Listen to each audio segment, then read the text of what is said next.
இருளை விலக்கி உலகை எழுப்பும் ஞாயிறு அங்கே குடியிருப்பான். அவன் ஆனை முகத்தனின் அடியவர் மனத்தில் ஒளியாய் வந்து கொலுவிருப்பான்.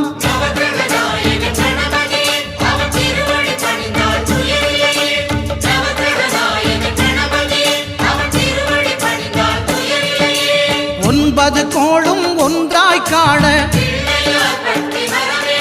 அங்கு கற்பகம் என்னும் கடவுளின் மெய்யில்